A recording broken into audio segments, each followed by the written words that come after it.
Faqir bir odam qishloq sigirlarini yaylovda boqib tirikchilik qilar edi.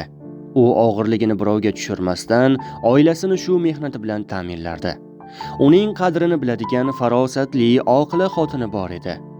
Shuning uchun u qishloqda eng baxtiyor odam hisoblanardi. Qishloqda kimki xotinidan jahli chiqsa, bor cho'ponning xotinidan ibrat olib kel der edi. Kunlardan bir kuni qishloq raisi xotinidan xafa bo'ldi.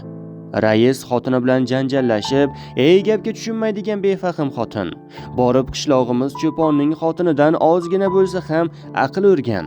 U faqir xotindan ibrat ol, er qadrini o'rgan" derdi. Uning xotini "Cho'ponning xotinidan nimani o'rganaman? Eri cho'pon bo'lsa, o'zida na hunar, na fazilat bor" deb qarshilik ko'rsatdi. Rais jahl bilan ishga ketdi. Uning xotini keyin bezovta bo'lib qoldi. O'rnidan turib cho'ponning xotinini hamma ta'riflaydi, bir ko'rib kelay deb ularning uyiga bordi. Shu payt cho'ponning xotini hovlidagi oftobda turgan idishdan suv olib ichar edi.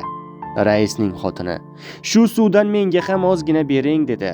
Cho'ponning xotini "Bu suv isib qolgan, sizga muzday suv olib kelaman, biroz kuting" dedi. Raisning xotini shunda "Mayli, lekin siz o'zingiz nega isib qolgan suv ichmoqdasiz" deb so'radi. Cho'ponning xotini shunda "Xonim, shu onlarda erim dalada jaziramada yuribdi. Quyoshda qizigan meshchasidagi suvdan ichayotgandir. Erim u yerda isigan suv ichsa-yu, men bu yerda sovuq suv ichsam, xotinligim qayerda qoldi" deb javob beribdi. Shunda raisning xotini ham bu ayolga qoyil qolib, boshini eggancha o'z uyiga yo'l olibdi. Azizlar, ushbu hikoyadan o'zingizga kerakli bo'lgan xulosani chiqara olgan bo'lsangiz, biz xursandmiz.